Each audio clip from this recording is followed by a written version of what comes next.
kasus emergensi gawat, terutama ini setelah pandemi ini cukup banyak ya pasien-pasien yang ternyata berdampak dari pandemi dan akhirnya harus ini sakit yang agak serius dan kita harus banyak belajar ya.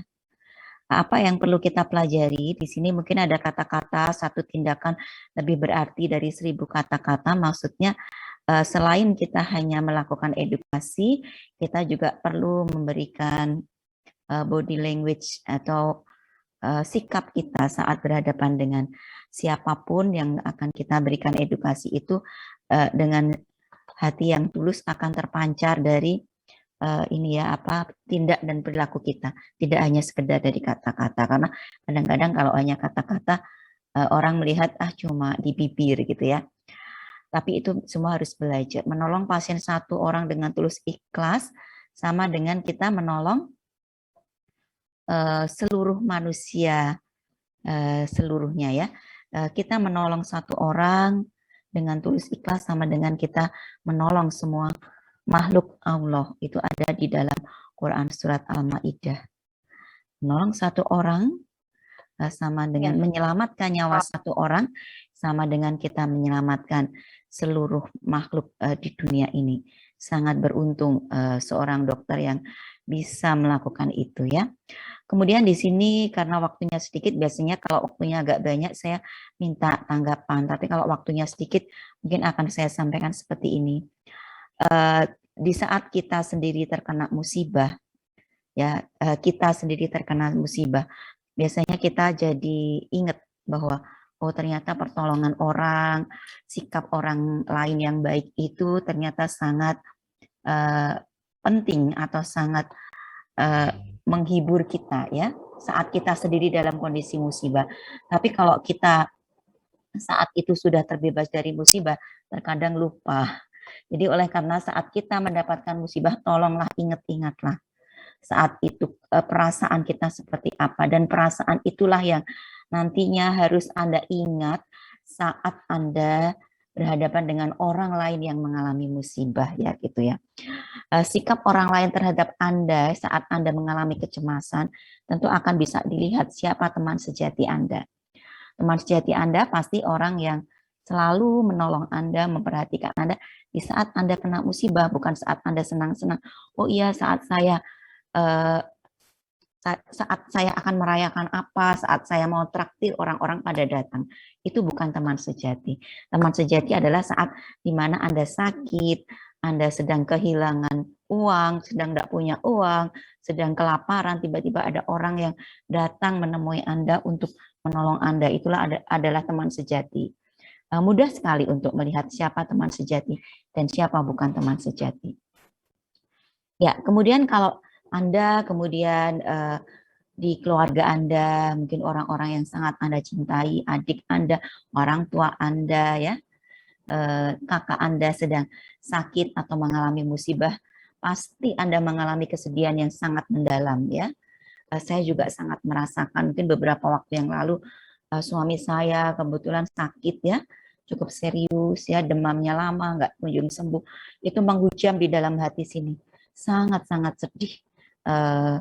Ada keluarga yang kita cintai itu sakit ya, sehingga menimbulkan kesedihan, kecemasan, dan kegelisahan.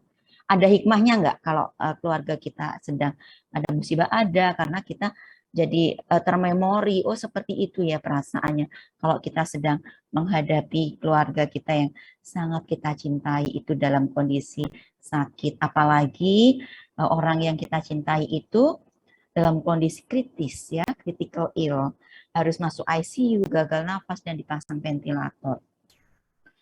Tentu saja itu membuat kita saat kita masuk juga di ICU sebagai seorang dokter, melihat pasien-pasien kita yang sedang gagal nafas, di lubuk hati kita terdalam tentu saja timbullah rasa empati yang sangat tinggi, sehingga kita sebenarnya tidak punya ini ya, kita akan sangat tidak bijaksana kalau kita melakukan atau kita memberikan edukasi atau kata-kata yang keras ya, menyakitkan.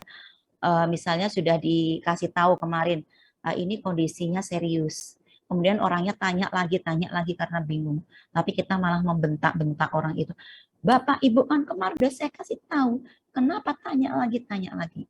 Ya, namanya saja dia sedang bingung karena orang tua atau keluarganya sedang sakit. Tentu saja kita tidak punya ini ya, empati untuk kalau kita membentak-bentak. Apakah itu bisa terjadi? Iya bisa. Karena kemarin saya merawat satu pasien, kebetulan beliau Nasrani. Karena saya tahu dari namanya, beliau Nasrani, saya rawat. Kemudian dia waktu saya visit yang kedua dia nangis. Kenapa menangis? Saya juga nggak tahu. Coba-coba dia cerita. Kemarin dia waktu dirawat di rumah sakit itu adalah suatu rumah sakit ya di Semarang. Dia dibentak-bentak oleh salah satu paramedis gitu. Dok, saya itu keloro-loro hati saya. Kenapa Ibu? Saya mau curhat sama dokter. Saya udah bilang kepada orang yang membentak saya itu, saya akan adukan ke dokter kalau perlu Kak, saya adukan ke direktur gitu. Loh kenapa Ibu? Nah, saya kan menggigil, perut saya kembung. Kemarin saya mau mematikan AC. Waktu AC-nya saya matikan, kemudian karena dia berbagi ya kamarnya dengan sebelah, itu kamar orang yang sebelah itu menggigil, kemudian ada perawat masuk. Saya nggak mendiskreditkan profesi tertentu ya, siapapun mungkin bisa melakukan itu. Kemudian petugas itu bilang, Ibu, kenapa AC dimatikan? Di rumah sakit ini AC nggak boleh dimatikan. Ini sudah aturan seperti itu. Dia memberitakan itu ke saya, kemudian dia menangis ibunya. Ya sudah Ibu, nggak usah perlu bersedih, nggak usah perlu menangis. Iya, nggak apa-apa Ibu, kita maklum. Tapi semoga Ibu sudah sembuh ya. Jadi meskipun dia mungkin tidak seagama dengan kita, sudah yusmo ya, sudah sepuh, hanya melakukan hal sepele, kemudian hatinya teriris ya karena kondisi seperti itu, dia menangis, dia sedih, wajahnya begitu sedih. Tidak ada salahnya untuk kita menghibur ya, memberikan edukasi dengan cara yang benar dan tapi tidak perlu membentak ya karena itu sudah melukai hatinya apalagi dia sakit ya. Itu salah satu contoh yang baru saya alami belum ada 1 minggu ini. Itu menjadi pelajaran bagi saya bahwa orang yang dalam kondisi sakit apalagi ya kalau dibentak itu pasti akan sangat sedih. Tapi sebenarnya ada dalam Al-Quran dan hadis disebutkan kalau kita disakiti orang, dizalimi orang itu justru sebenarnya kita beruntung ya. Karena apa? Karena dosa-dosa kita itu akan menembus langit. Dan itu yang justru kita takutkan. Kalau kita menzalimi orang, kita membentak pasien kita berlaku kasar kepada pasien kita. Kalau pasien itu berdoa, dia justru malah dikabulkan. Kita yang kitanya yang rugi besar gitu ya. Jadi jangan sampai kita melakukan hal-hal yang seolah-olah itu membuat orang lain menjadi sakit hati. Ya. Oke. Nah ini kita sangat bisa merasakan ya dalam kondisi-kondisi seperti itu. Oke. Sekarang bagaimana dengan diri kita sendiri? Tadi sudah saya kasih gambaran kalau kita sebagai seorang pasien atau keluarga pasien yang ingin diperhatikan, yang ingin kecemasan kita orang lain atau dokternya tahu, yang ingin harapan-harapan kita itu kalau bisa diakomodir ya. Kemudian kita ingin juga diperhatikan, diberikan simpati, empati. Nah, sekarang saat kita berbalik, saat ini sekarang kita sebagai seorang dokter, bagaimana kita menyampaikan berita buruk kepada pasien-pasien kita? Masih adakah, masih tegakah, masih punya hatikah kita untuk memberikan berita buruk itu dengan nada-nada yang mungkin agak tidak empati, dengan nada-nada yang hanya hanya dilihat dengan sebelah mata karena kita menganggap pasien itu lebih rendah dari kita. Kita orangnya sibuk, dokter sibuk, menangani kasus-kasus sibuk, kenapa dia harus mengambil waktu saya begitu ya. Jadi nadanya pasti nada yang tidak mengenakan gitu ya. Tapi itu kita bisa belajar. Tapi kita perlu tahu dulu bahwa siapakah teman yang sejati, siapakah orang yang luar biasa. Seperti yang saya tahu tadi, Siapa yang dimaksud dengan teman sejati itu ada di dalam Al-Quran. Di Quran surat Al-Lail disebutkan bahwa kita memberikan sesuatu kepada orang bukan karena kita ingin membalas. Kalau orang lain berbuat baik pada kita, kemudian kita berbalas dengan kebaikan, itu bukan hal yang luar biasa. Itu hal yang sangat-sangat biasa.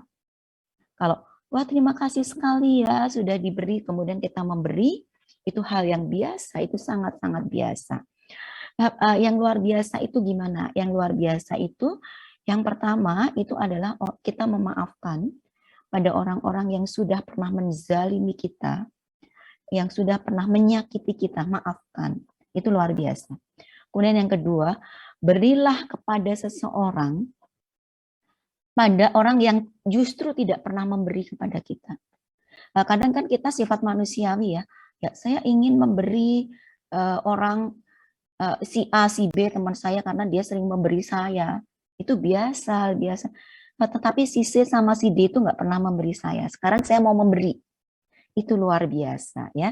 Kemudian yang ketiga adalah sambunglah ukhuwah atau tali silaturahim. Kalau tali silaturahim itu kepada saudara serahim ya, tapi kalau pada pasien mungkin berarti ukhuwah kita kepada orang-orang yang tidak pernah menjalin ukhuwah sama sekali dengan kita. Jadi jalinlah, jangan kita hanya menjalin dengan orang-orang yang kayaknya itu orangnya menyenangkan ya. Saya hanya dengan itu saja. Ini pasiennya itu kok rewel banget ya. Saya males lah sama pasien ini, nggak bisa. Jadi dengan orang yang mungkin kelihatannya tidak pernah menjalin hubungan dengan kita pun, kita juga harus bersikap baik kepada orang itu. Apalagi pasien-pasien itu nggak tahu latar belakangnya apa, agamanya apa, partainya apa, dia berbuat jahat apa. Bahkan ada pasien itu pencuri ya mungkin, atau yang pasien itu pencuri kemudian dia di penjara. Saat di penjara dia diare, kemudian harus dirawat di rumah sakit. Akhirnya pasiennya dirawat di rumah sakit, borgolnya diborgolkan di tempat tidur. Ya pernah kejadian seperti itu di luar, ditunggu polisi. Dan apakah kita akan berbuat baik dengan orang itu? Tapi karena kita ada di dalam sumpah seorang dokter yang bekerja sebagai kemanusiaan, itu kita tetap berbuat baik. Apa kita akan menyuntik? Biar aja, karena dia kan orang napi ya, jadi udah tak suntik pakai jarum bekas. Kan nggak mungkin itu ya, karena kita dokter. Jadi dokter itu pasti empatinya dibandingkan dengan profesi lain, tanpa kita merasa berbangga diri atau ujub ya, tapi kita harus introspeksi diri, itu harus harus lebih gitu ya. Gimana caranya? Sekarang saya belum punya rasa seperti itu, harus belajar dari sekarang ya. Empati itu bisa belajar bisa dibangun ya. Passion itu bisa dibangun. Jadi passion seorang dokter itu, apa yang dimaksud dengan passion? Saya mau tanya kepada Mbak Syafa Tasya. Mbak Syafa Tasya, tahu nggak passion itu apa? Seperti gairah seperti itu dok. Ya oke. Benar sih gairah. Tapi passion itu adalah melakukan sesuatu hal dengan tulus ikhlas. Sangat senang hati melakukan itu meskipun tidak dibayar. Dengan tidak dibayar saja saya sangat senang melakukan itu. Apalagi dibayar, bahkan mau membayar. Misalnya passion saya adalah nonton konser. Saya akan sangat senang sekali saya nonton konser. Dengan nonton konser itu saya akan sangat senang. Gairah saya akan muncul. Padahal saya membayar loh. Membayar aja saya sangat senang. Nah, yang dinamakan passion itu adalah melakukan kegiatan apapun itu, pekerjaan atau enggak, tanpa dibayar aja senang. Apalagi dibayar, itu sudah anugerah. Kita bekerja sebagai seorang dokter ditembuskan ke Allah Ta'ala, kemudian kita mendapatkan fee, itu adalah anugerah dunia. Anugerah akhirat kita adalah kita semata-mata melakukan itu atas dasar passion. Saya sangat senang, bahkan mungkin pasien yang saya tolong itu, saya beri uang 100.000 dengan senang hati karena itu sudah passion saya. Udah nolong, mengasih uang aja masih senang, apalagi nolong dibayar. Itu adalah ikutan. Jadi passion adalah melakukan sesuatu hal dengan tulus hati, dengan sangat ikhlas, meskipun tidak dibayar. Bahkan pun kalaupun membayar. Ya, kalau kita masih melakukan sesuatu karena ingin dibayar, itu berarti belum menjadi passion. Ya, dan seorang dokter itu sangat beruntung. Kita harus banyak-banyak selalu mengucapkan syukur, alhamdulillah, tidak ada kesempatan, tanggung jawab atau kewajiban yang lebih besar terhadap sejumlah manusia daripada menjadi dokter. Apakah ini berkaitan dengan fakultas-fakultas kedokteran itu selalu diserbu oleh mahasiswa yang ingin mendaftar? Saya juga tidak tahu. Bahkan ada prediksi bahwa sekarang jadi dokter tuh sulit loh, nggak kayak dulu ya. Cari pekerjaan mudah, tidak ribet dengan asuransi bla bla bla, tidak harus ini. Tapi saya lihat kenapa kok tetap masih antusias.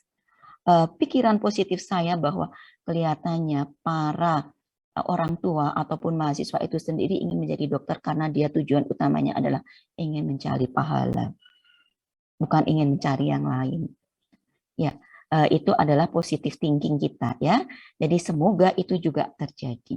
Kebijakan simpati pengertian yang diharapkan dari dokter karena pasien bukan hanya kumpulan gejala, tanda-tanda, atau fungsi yang terganggu, tapi dia adalah seorang dokter itu harus menangani pasien bukan karena ada gejala yang dia terganggu, ada batuk, pilek, sesek, kemudian cemas dan lain-lain, tapi dia juga sebenarnya mencari ketenangan. Pasien itu mencari ketenangan, dia ingin lebih ringan. Ini kata-katanya persis sama dengan buku Harrison. Buku Harrison itu buku ajar penyakit dalam yang berbahasa Inggris. Ini saya ambil kata-katanya seperti itu, bahwa kita menjadi seorang dokter itu adalah menolong pasien yang tidak hanya dalam hal penyakit, tapi dia juga ada dalam satu kecemasan. Kita juga bisa menenangkan. Lagi mana ya? Kita sebagai dokter aja kita sedang ada problem, kita sedang ada masalah. Kenapa kita harus menyelesaikan masalah orang lain? Nah, itulah baiknya seorang dokter, dia harus mengorbankan perasaannya dia untuk orang lain. Ada orang, dok gimana ya dok, saya cemas nih dok. Saya takut orang tua saya gimana umurnya, apakah masih bisa panjang dok, apa masih bisa diobatin dok. Kemudian Anda sebagai dokter menjawab, Bu, jangan keluh kayak gitu Bu, saya sendiri juga banyak masalah. Masalah saya lebih banyak mungkin daripada ibu, kenapa ibu malah mengeluh ke saya? Mana kos belum dibayar, utang saya banyak, gaji belum turun, insentif belum turun. Lah, kan nggak bisa kayak gitu. Kita juga akan diem aja dan kita tetap menolong pasien.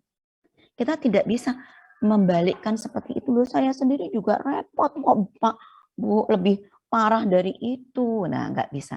Kita harus bisa menenangkan pasien karena dokter yang sejati itu dia harus bersikap bijak kepada siapapun, kepada orang yang mungkin tidak berpendidikan, yang sombong, orangnya sombong, angkuh.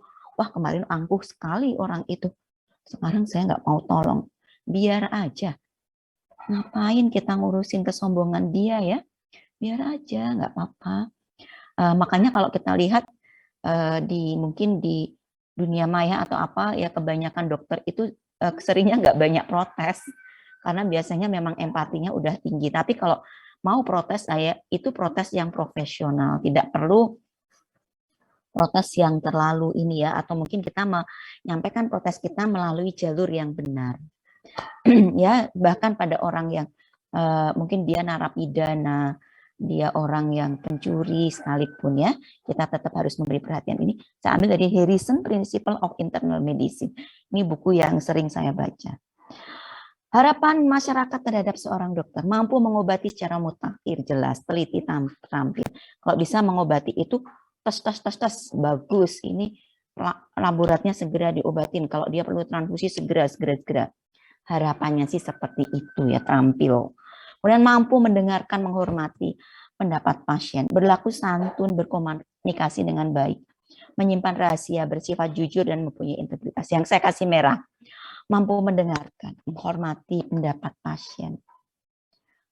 Mungkin terkadang kita juga manusiawi juga ya, kadang capek, emosi, cepat Bu, apa sih masalahnya?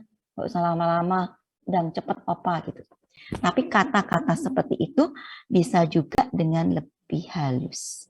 Tapi saya beberapa kali itu mendapat teguran dari rumah sakit, yaitu melewati itu ya humas. Biasanya humas kan kalau ada kritik dan saran cemplungkan di itu apa jenenge?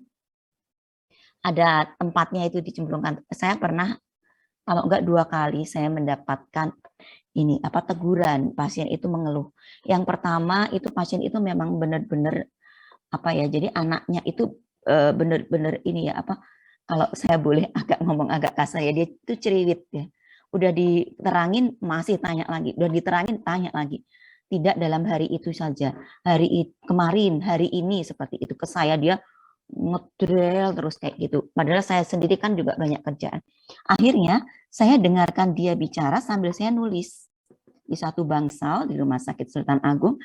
Saya dengarkan, iya Pak, silakan Bapak mau apa yang itu Bapak saya kenapa? Setelah dikasih obat dari dokter, itu malah tambah panas sekarang orangnya.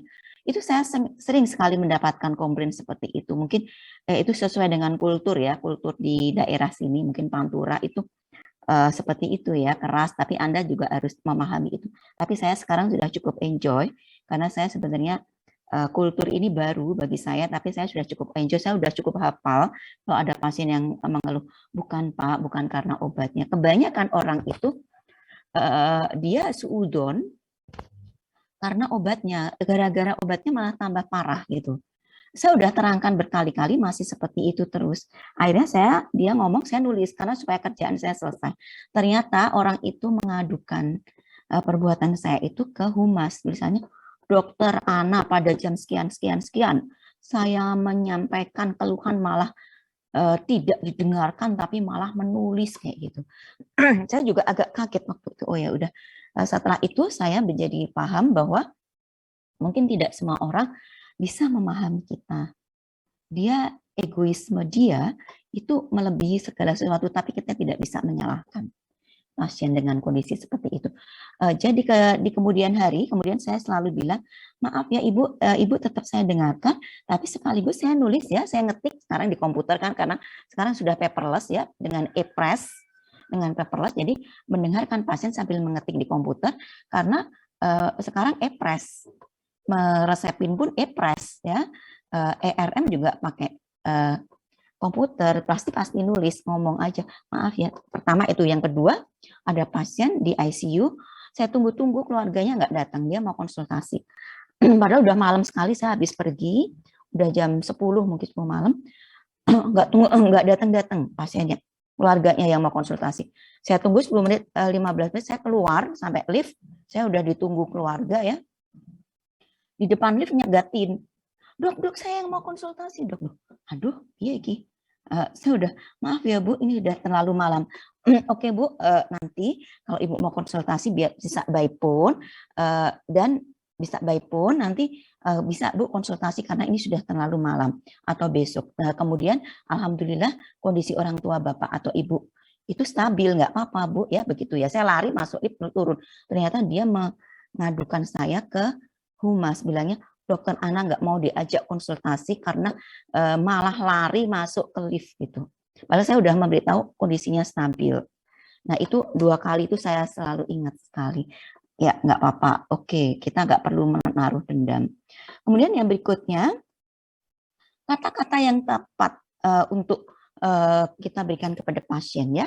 Misalnya, saya harus menolak permintaan Anda.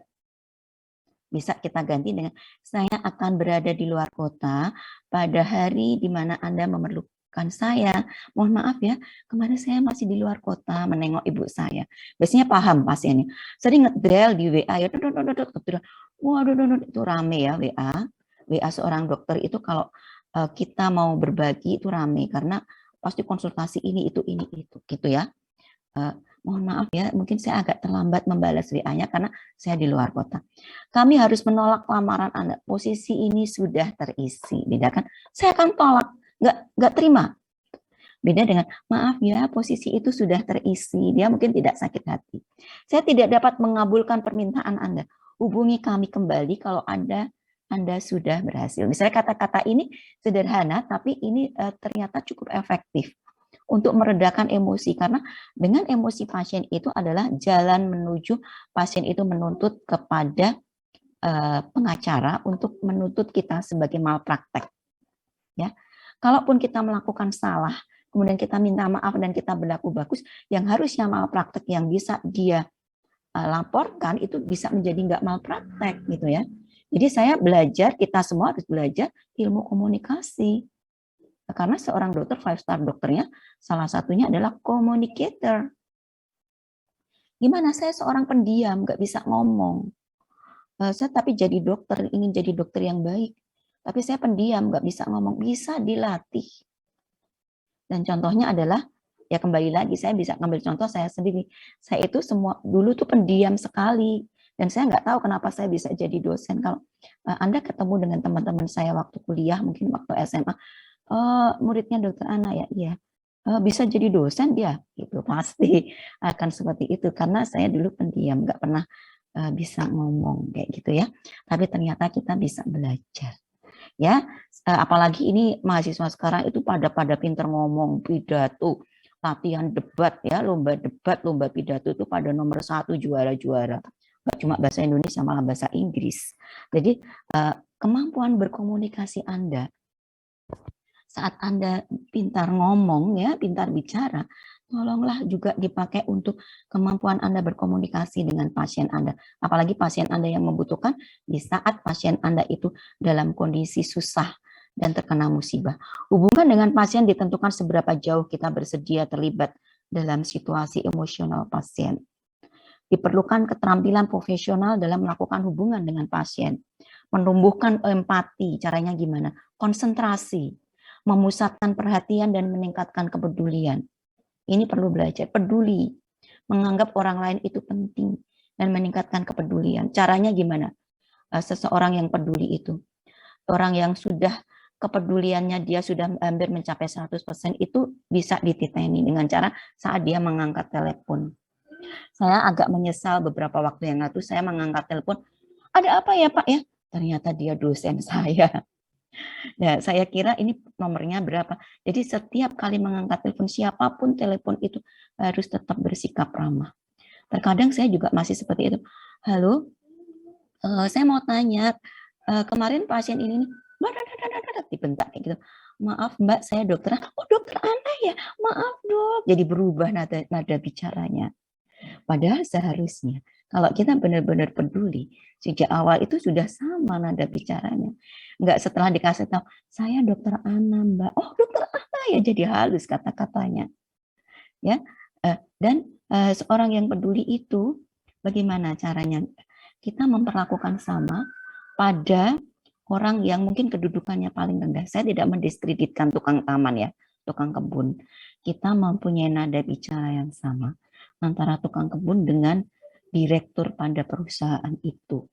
Kalau kita sudah mempunyai perlakuan yang sama, nada bicara yang sama antara semua orang yang ada di dalam kantor itu, yang mana yang paling bawah sampai paling atas, berarti kita kepedulian kita sudah bagus. Komunikasi berita buruk diawali dengan sambung rasa, penjelasan yang sesuai dengan kondisi keluarga pasien. Siap belum keluarga pasiennya? Atau mungkin kalau pasiennya sendiri tidak siap, mungkin anaknya. Dok, saya sama kakak saya aja ya. Saya kayaknya belum siap ya, kita maklumi. Ya oke, kakaknya sama kakaknya, saya akan bicara dengan kakaknya. Ya oke, tidak harus dengan memaksakan diri dengan orang itu.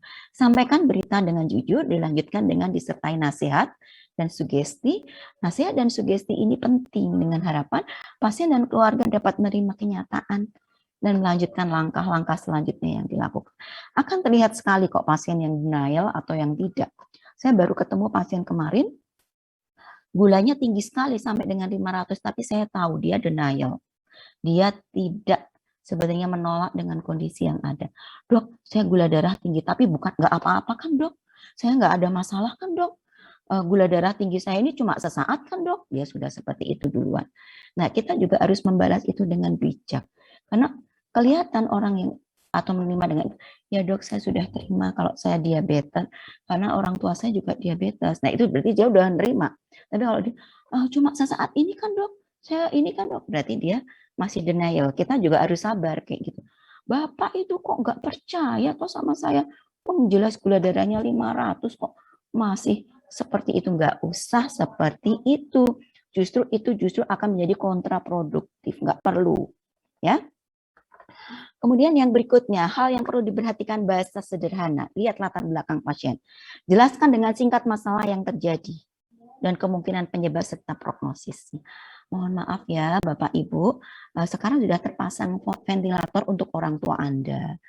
Memang kemarin saturasinya sangat turun, jadi kita harus pasang ventilator untuk mempertahankan pernafasannya. Seperti itu.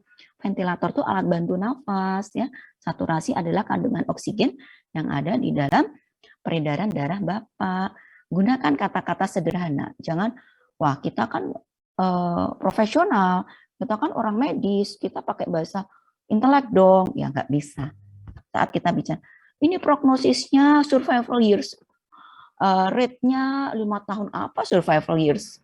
Rate itu ya. Kita jangan menggunakan kata-kata yang terasa sok-sokan ya kayak gitu. Nggak perlu gitu ya. Kita pakai bahasa yang sederhana. Lihat kondisi latar belakang pasien. Kemudian prognosis yang buruk juga perlu dijelaskan. Bagaimana sikap dokter Islami yang profesional saat akan menyampaikan berita buruk? Saya kalau ada waktu saya minta tanggapan sebenarnya. Tapi kalau ini waktunya terbatas ya sudah saya sampaikan aja di sini. Tapi mungkin kalau ada yang mau kasih tanggapan, Mas Firdaus, silakan Mas Firdaus bisa kasih tanggapan bagaimana sikap dokter Islam yang profesional itu saat akan menyampaikan berita buruk. Ya dokter, untuk tanggapan saya bagaimana sikap dokter Islam yang profesional saat menyampaikan berita buruk, uh, sebaiknya memiliki rasa empati yang tinggi seperti yang sudah dijelaskan tadi, terus menghargai pendapat pasiennya, terus mendengarkan apa yang disampaikan oleh pasiennya, terus kita memberikan uh, pengetahuan yang kita tahu secukupnya dengan bahasa yang mudah. Mungkin seperti itu dokter. Ya oke, bagus Mas Firdaus, terima kasih. Tapi karena ini ada sikap Islami, jangan lupa kita juga mengokohkan tauhid dari pasien-pasien kita. Karena di saat terakhir kehidupannya, pasien itu memerlukan pertolongan untuk apa?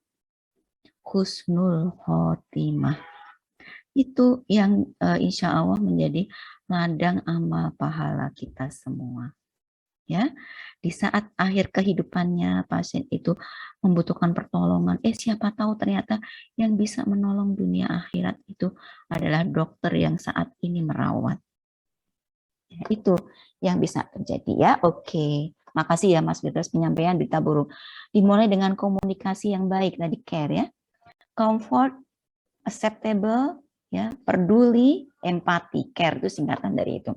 Menguatkan mental agar tidak putus asa, selalu berharap dengan optimis, rojak ya, optimis dan husnuzon, berprasangka baik dan memetik hikmah. Mungkin ditanyakan dulu, mohon maaf agamanya apa ya? Kalau kita bekerja di institusi Islam mungkin akan lebih nyaman ya, karena kita udah agak include di situ. Kalau kita di institusi yang netral, ya saya juga bekerja di institusi Islam dan institusi netral. Saya harus bisa membawa diri, tapi kita harus menunjukkan bahwa kita adalah dokter Muslim yang baik. Ya, husnuzon, berprasangka baik dan memetik hikmah. Disampaikan kepada pasien, sugesti serta ajakan untuk berikhtiar dan bertawakal. Sugesti dan nasihat untuk penyampaian berita buruk. Sugestinya, proses mempengaruhi seseorang agar berperilaku dan berbuat baik yang diinginkan, pemberian sugesti tanpa paksaan dan diikuti dengan penerimaan yang diberikan sugesti tanpa kritik atau terpaksa. Jadi ini komunikasi verbal yang memberikan stimulus bagi seseorang untuk tersugesti. Kita ingin memberikan sugesti, kita ingin mendorong mental pasien itu dengan tulus. Ya udah ditepuk bahunya, enggak usah sedih ya, semangat, sehat selalu, misalnya seperti itu. Kata-kata yang sederhana dengan senyum. Tetap semangat ya, gitu. Itu akan menjadi kebiasaan kalau kita sudah terbiasa menyampaikan itu. Kalau di institusi non-Islam mungkin kita biasa Sudah ya dok, saya mau permisi. Iya, terima kasih Bapak Ibu sehat selalu gitu ya. Ya, terima kasih dokter juga. Kadang-kadang seperti itu. Kalau di institusi, insya Allah diberikan sehat walafiat ya Ibu, Bapak. Ya, jangan lupa tetap berdoa. Oh iya, amin, amin ya Rabbal alamin. Terima kasih dok, kayak gitu. Biasanya pasiennya menjawab dengan seperti itu. Sangat diperlukan untuk kemajuan pasien, ya sugesti ini. Dokter diharapkan mampu memberikan sugesti yang tepat kepada pasien. Misalnya pada pasien penyakit DM, kalau dia semakin dimarah-marahi, gula darahnya semakin fluktuatif, ya, malah semakin tidak karu-karuan. Kalau kita menyampaikan dengan halus, malah dia tenang, gula darahnya malah semakin juga stabil. Nah, setelah melakukan anamnesis pemeriksaan fisik, dokter sebaiknya menjelaskan masalah penyakit yang sedang dihadapi pasien. Apabila pasiennya tidak sanggup, sama keluarganya aja. Ya, apabila prognosisnya jelek, disampaikan kepada keluarga. Berapa hal yang diperhatikan tadi sudah ya, nada suaranya jangan terlalu keras, lembut tapi berwibawa. Situasi tetap santai tapi formal dan jangan lupa merasa sederajat. Jangan lupa Anda dimulai dengan berdoa dulu. Robi sohli sodri, wayasirli amri wahlul qodatan, milisani yafqahu qoli. Jadi apa kata-kata yang keluar dari mulut kita itu bisa menghujam di hati pasien dan bisa diterima dengan pasien dengan sangat tulus dan dengan hati yang adem, ya. Seperti itu. Saat memberi nasihat, kita juga jangan menggurui, ya, bertujuan agar pasien cepat sembuh. Jangan menggurui. Kita juga perlu melihat afek kognitif yang ada pada pasien itu, dia emosional enggak, pola perilakunya seperti apa, ya. Pada penyampaian berita buruk ini diharapkan oleh pasien yaitu kesembuhan penyakit yang sering dirangkaikan dengan memberikan nasihat. Ini sering ya, kurang R. Oke.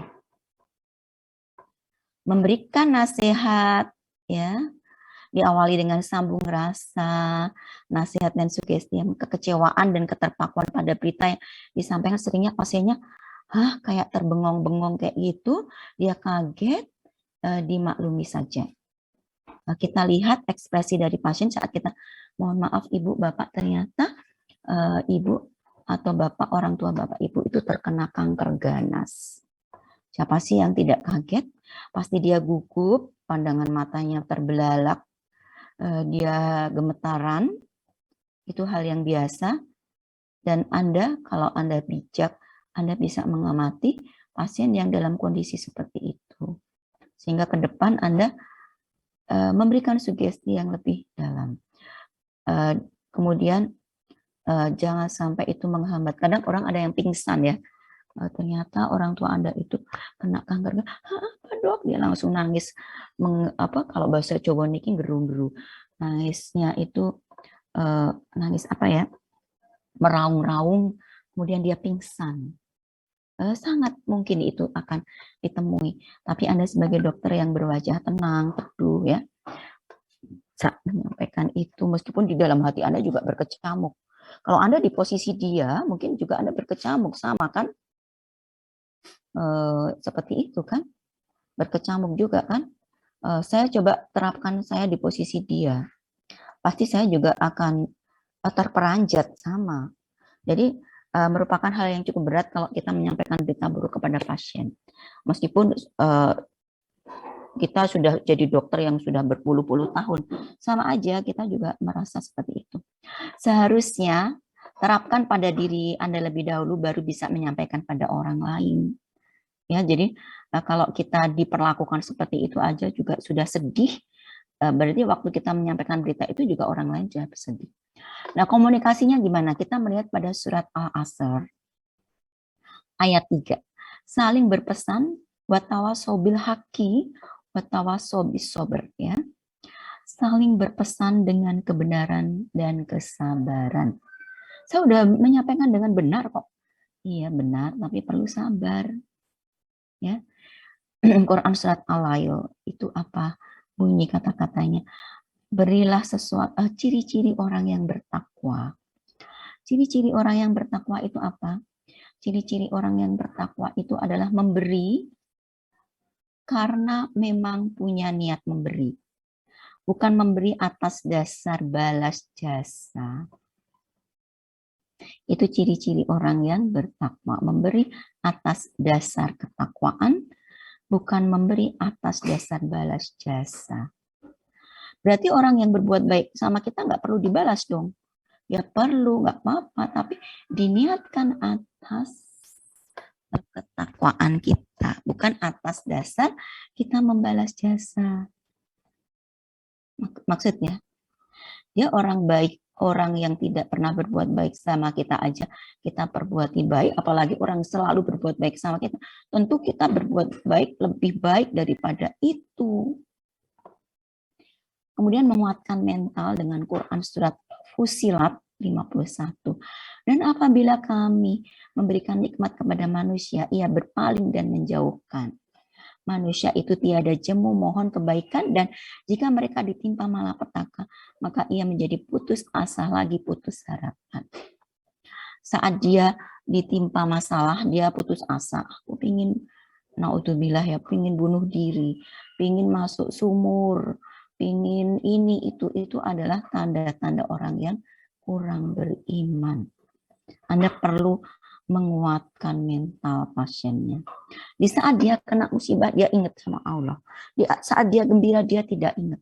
Itu juga bukan tanda-tanda orang yang bertakwa. Ya, kemudian berikutnya, Al-Maidah 12, sesungguhnya aku selalu beserta kamu. Dan jangan pernah kamu berputus asa dari rahmat Allah. Karena sesungguhnya yang kita kejar sesungguhnya adalah nikmat akhirat.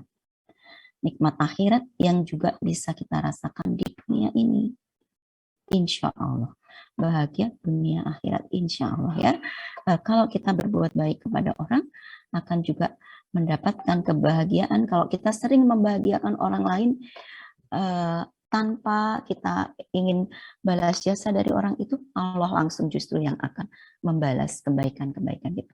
Dokter itu kok baik sekali ya, saat dia menasehati kepada pasien-pasiennya, dia selalu membuat bahagia pasien-pasiennya. Padahal pasiennya nggak pernah membuat dia bahagia, justru membuat dia harus banyak berpikir, membuat dia capek, membuat dokternya capek, karena harus lembur, memeriksa ini itu, harus monitor ini itu, dokternya bikin capek.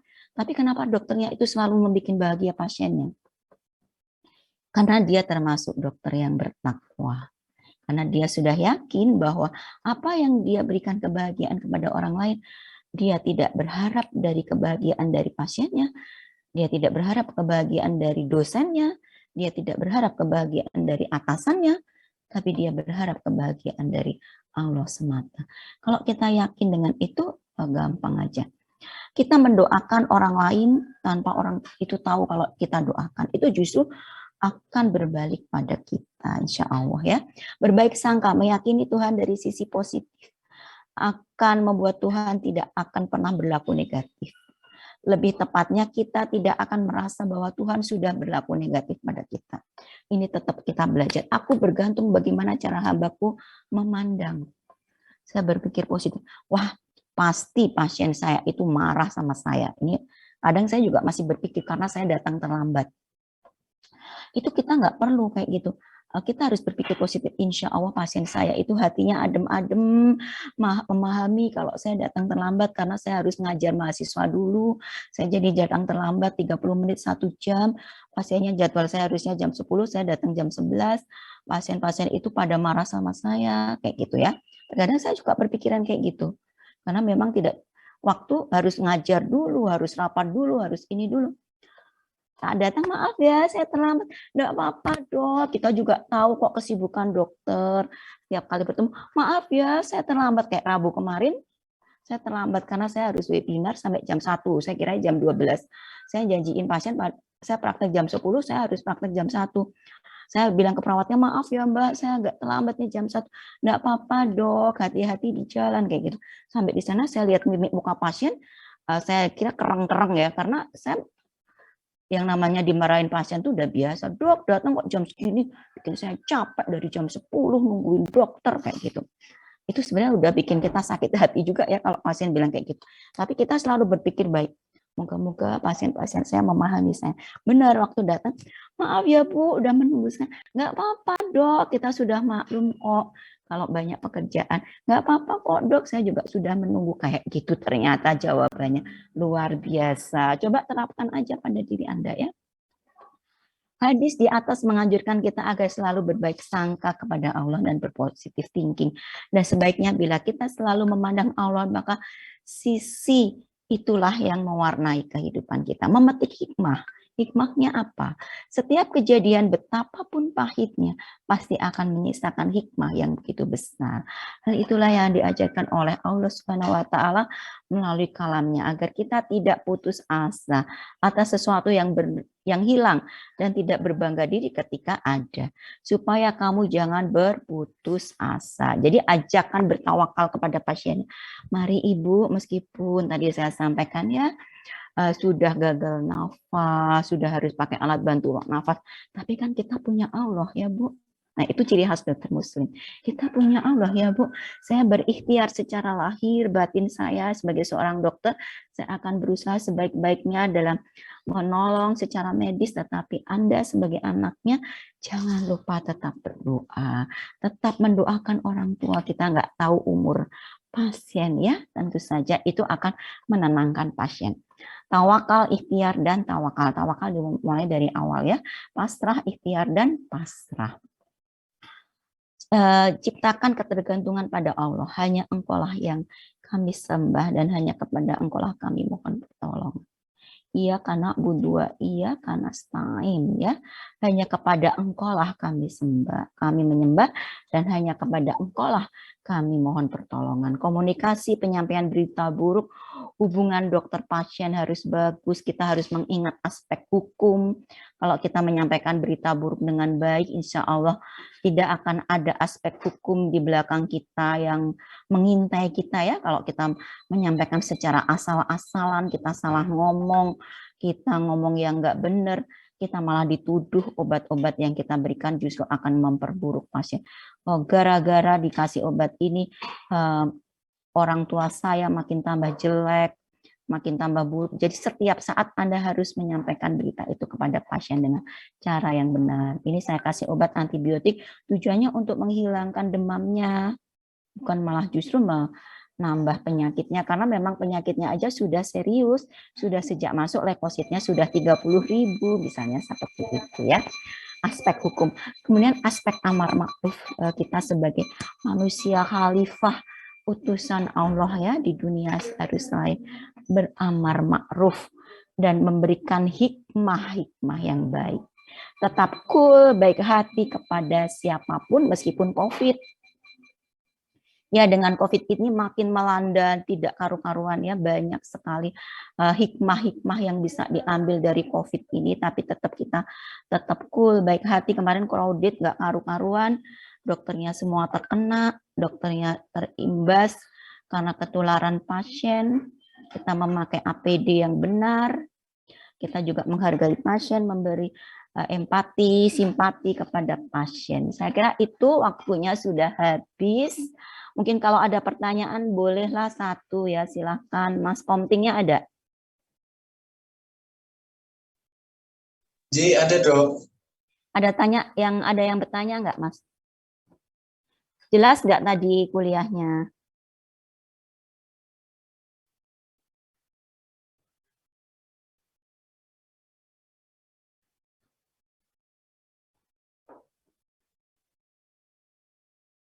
Nggak ada pertanyaan ya? Kalau nggak ada pertanyaan, kita tutup dengan bersama-sama membaca doa kafaratul majelis. Silakan Mas Komting dipimpin, Mas Komting. Ji, baik dokter. Mohon maaf ini saya mematikan kamera dokter karena jaringannya error dok, masih sinyalnya error.